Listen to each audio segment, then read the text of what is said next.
ಶಾಸಕಿ ಜಿ ಕರೆಮ್ಮ ನಾಯಕ್ ಪುತ್ರ ಹಾಗೂ ಅವರ ಬೆಂಬಲಿಗರು ದಾಂಧಲೆಯನ್ನ ನಡೆಸಿದ್ದಾರೆ ಅನ್ನುವಂಥ ಆರೋಪ ಕೇಳಿ ಬಂದಿದೆ. ಕಾಕರಗಲ್ ಬಳಿ ಟೋಲ್ ಧ್ವಂಸ ಮಾಡುವಂತ ವಿಡಿಯೋ ಈಗ ವೈರಲ್ ಆಗಿದೆ. ಏಪ್ರಿಲ್ 23ನೇ ತಾರೀಕಿಗೆ ನಡೆದಿರುವಂತ ಘಟನೆ ಇದು ತಡವಾಗಿ ಬೆಳಕಿಗೆ ಬಂದಿದೆ. ರಾಯಚೂರಿನ ಕಾಕರಗಲ್ ಗ್ರಾಮದ ಬಳಿ ಟೋಲ್ ನಿರ್ಮಾಣ ಮಾಡಲಾಗಿತ್ತು. ಟೋಲ್ ನಿರ್ಮಾಣಕ್ಕೆ ಸ್ಥಳೀಯರು ಹಾಗೂ ಶಾಸಕಿ ಕುಟುಂಬಸ್ಥರು ವಿರೋಧವನ್ನು ವ್ಯಕ್ತಪಡಿಸಿದರು. ಸ್ಥಳೀಯರು ಮತ್ತು ಶಾಸಕಿ ಕುಟುಂಬಸ್ಥರಿಂದ ದಾಂಧಲೆ ಮಾಡಲಾಗಿದೆ ಅನ್ನುವಂಥ ಆರೋಪ ಕೇಳಿ ಬಂದಿದೆ.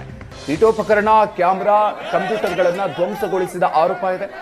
ದೇವದುರ್ಗ ಶಾಸಕಿ ಕರೆಮ್ಮ ನಾಯಕ್ ಪುತ್ರ ಸಂತೋಷ್, ಶಾಸಕಿ ಸಹೋದರ ತಿಮ್ಮಾರೆಡ್ಡಿ ನಾಯಕ್ ಸೇರಿದಂತೆ 14 ಜನರ ವಿರುದ್ಧ ಎಫ್ಐಆರ್ ದಾಖಲಾಗಿದೆ. ಗಬ್ಬೂರು ಪೊಲೀಸ್ ಠಾಣೆಯಲ್ಲಿ 14 ಜನರ ವಿರುದ್ಧ ಎಫ್ಐಆರ್ ದಾಖಲಿಸಲಾಗಿದೆ. ಸ್ಥಳೀಯರಿಗೆ ಟೋಲ್ನಿಂದ ಸಮಸ್ಯೆ ಆಗುತ್ತೆ ಅಂತ ಟೋಲ್ ಧ್ವಂಸಗೊಳಿಸಲಾಗಿದೆ. ಟೋಲ್ ಧ್ವಂಸ ಮಾಡಿದ್ರೂ ಕೂಡ ಮತ್ತೆ ಟೋಲ್ ಸಂಗ್ರಹವನ್ನ ಆರಂಭಿಸಲಾಗಿದೆ.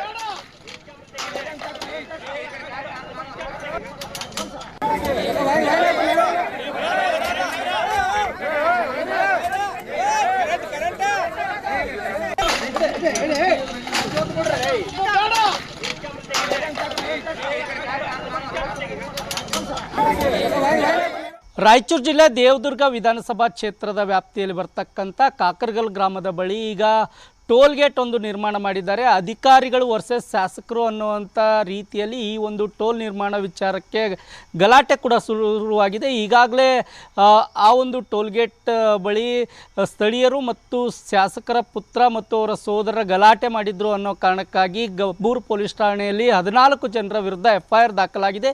ಈ ಕುರಿತಂತೆ ಮಾತಾಡಲಿಕ್ಕೆ ನನ್ನ ಜೊತೆ ದೇವದುರ್ಗ ಶಾಸಕರಾದಂಥ ಜಿ ಕರೆಮ್ಮ ನಾಯಕ್ ಅವರಿದ್ದಾರೆ. ಅವ್ರನ್ನೇ ಮಾತಾಡಿಸ್ತೀನಿ. ಮೇಡಮ್, ಈಗ ಟೋಲ್ ಗೇಟ್ ನಿರ್ಮಾಣ ವಿಚಾರಕ್ಕೆ ಸಂಬಂಧಪಟ್ಟಂತೆ ಆ ಒಂದು ಟೋಲ್ಗೇಟ್ ನಿರ್ಮಾಣ ಮಾಡಬಾರ್ದು ಅಂತ ಸ್ಥಳೀಯರು ಪ್ರೊಟೆಸ್ಟ್ ಮಾಡ್ತಾ ಇದ್ರು. ಅದರಲ್ಲಿ ನಿಮ್ಮ ಮಗ ಮತ್ತು ನಿಮ್ಮ ಸೋದರ ಹೋಗಿ ಆ ಒಂದು ಟೋಲ್ಗೇಟ್ನಲ್ಲಿರ್ತಕ್ಕಂಥ ವಸ್ತುಗಳನ್ನು ಧ್ವಂಸ ಮಾಡಿದ್ದಾರೆ ಅನ್ನೋ ಕಾರಣಕ್ಕೆ ಕೇಸ್ ಬುಕ್ ಮಾಡಿದ್ದಾರೆ. ಏನು ಹೇಳ್ತೀರಿ ಇದಕ್ಕೆ? ಶುದ್ಧ ಸುಳ್ಳು. ಇದು ನಮ್ಮ ಅಧಿಕಾರಿಗಳು ಈ ಥರ ನಮ್ಮ ಕುಟುಂಬದವ್ರನ್ನ ಪದೇ ಪದೇ ಟಾರ್ಗೆಟ್ ಮಾಡೋದು ನಿಜವಾಗಲೂ ಭಾಳ ಬೇಸರದ ವಿಷಯ. ನಮ್ಮ ಮಗ ಆಗಲಿ ನಮ್ಮ ತಮ್ಮ ಆಗಲಿ ಯಾರೂ ಅಲ್ಲಿ ಹೋಗಿ ಇದು ಮಾಡಿಲ್ಲ. ಯಾಕಂದರೆ ಸ್ಥಳೀಯರು ಅಲ್ಲಿ ಅವಶ್ಯಕತೆ ಇಲ್ಲದ ಟೋಲು ನಿರ್ಮಾಣ ಮಾಡಿದ್ದು ಯಾರಿಗೂ ಬೇಡ ಆಗಿದೆ. ಯಾಕಂದರೆ ಸಂಸದರೇ ಒಂದು ಪತ್ರನೂ ಕೊಟ್ಟಾರ. MP ಕೂಡ ಅದನ್ನು ಬೇಡ ಅಂತ ಅವರು ಹೇಳಿದ್ರು ಕೂಡ ನಾನು ನನ್ನ ಗಮನಕ್ಕಿಲ್ಲದೇ ಟೋಲ್ ಸ್ಟಾರ್ಟ್ ಆಗಿದ್ದು ನೋಡಿದರೆ ಇದು ಜನರು ವಿರೋಧ ಆದ ಇದ್ರ ಬಗ್ಗೆ. ಆದರೆ ನಮ್ಮ ಮನೆಯವರು ಯಾವತ್ತೋಗಿ ಅಲ್ಲಿ ಟೋಲ್ ಕಿತ್ತೋದಾಗಲಿ ಧ್ವಂಸ ಮಾಡೋದಾಗಲಿ ನಾವು ಮಾಡೋದೇ ಇಲ್ಲ. ನಾನು ಹೋದಂಥ ಸಂದರ್ಭದಲ್ಲಿ ನನ್ನ ಜೊತೆಯಲ್ಲಿ ಕೆಲವರು ಮುಖಂಡರುಗಳಿದ್ದರು. ಅಲ್ಲಿ ಆ ಮುಖಂಡರುಗಳು ಬಂದಂಥ ಸಂದರ್ಭದಲ್ಲಿ ಅವರು ಗಲಾಟೆ ಅನ್ನೋದಕ್ಕೆ ಏನಾಗಿಲ್ಲ. ಏನು ಧ್ವಂಸ ಆಗ್ಯದ ಹೇಳ್ಬೇಕಲ್ಲ ಅಧಿಕಾರಿಗಳು. ಏನಾಗ್ಯದ, ಏನು ಧ್ವಂಸ ಆಗ್ಯದ, ಏನು ಮುರಿದಾರ, ಏನು ಸುಟ್ಟಾರ, ಏನೇನಾಗ್ಯದ ಅದು ಹೇಳ್ಬೇಕಲ್ಲ. ಫೋಟೋ ಸಮೇತ ತೋರಿಸಲಿ ಅವರು ಏನಾಗ್ಯದ ಏನಿಲ್ಲ. ಅಲ್ಲಿರುವಂಥ CCTVಗಳು ಧ್ವಂಸ ಮಾಡಿದ್ದಾರೆ. ಅಲ್ಲಿರ್ತಕ್ಕಂಥ ಪೈಪ್ಗಳು ಒಡೆದಾಕಿದ್ದಾರೆ, ಕೇಬಲ್ ಎಲ್ಲ ಕಿತ್ತಾಕಿದ್ದಾರೆ, ಕಂಪ್ಯೂಟರ್ಗಳು ಹಾಳು ಮಾಡಿದ್ದಾರೆ ಅನ್ನುವಂಥ ಆರೋಪ ಇದೆ. ಈಗಾಗಲೇ ದೂರು ಕೂಡ ದಾಖಲಾಗಿದೆ.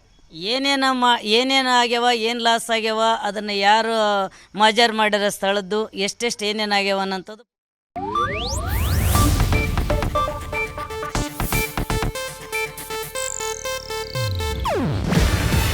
ಇದು ಏಷ್ಯಾನೆಟ್ ನ್ಯೂಸ್ ನೆಟ್ವರ್ಕ್ ಪ್ರಸ್ತುತಿ.